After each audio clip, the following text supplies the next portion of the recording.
ข้าพเจ้าบัวเรียนบุญสุทวีอดีตห้องด้วยกันในบริษัทวิสาหกิจประเทศลาวข้าพเจ้ามีพยาธิเบาหวานมาได้18 ปีนับตั้งแต่ที่25 เดือน 4 ปี 2000ถึงปัจจุบันเรื่องพยาธิเบาหวานนี่แท้เข้าใจว่าเป็นพยาธิที่เต่าหู้เอาพยาธิอื่นเข้ามาให้ตัวเราตั้งทรงเบาหวานตับมะไขลังลำไส้เส้นเลือดสมองตีบเส้นเลือดหัวใจตีบกระดูกหมากโตดูหมาอักเสบดูหมามีอินฟูดเรียกว่าเกือบครบหมดในต้นโตของเราพยาธิข้าพเจ้าอีกผมจะเซ็นที่วันที่6 เดือน 6แต่ข้าพเจ้าบัวลังเล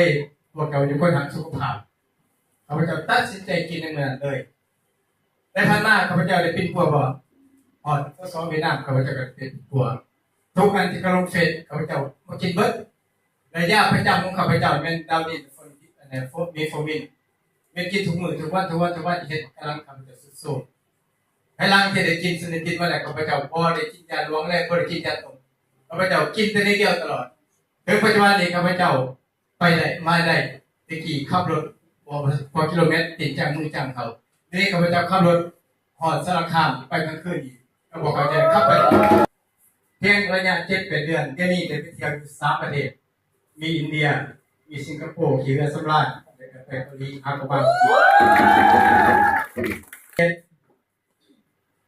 แม่เฒ่าข้าพเจ้าผู้หมอบ่ฮับมีกันหาหน่อยบ่ฮับมีอุสิติดทั้งหัวตลอดหัวเตียงตลอดเมื่อที่2 เดือน 6 ปี 2018ข้าพเจ้าเอาตัวนี้มันกิน2 สุด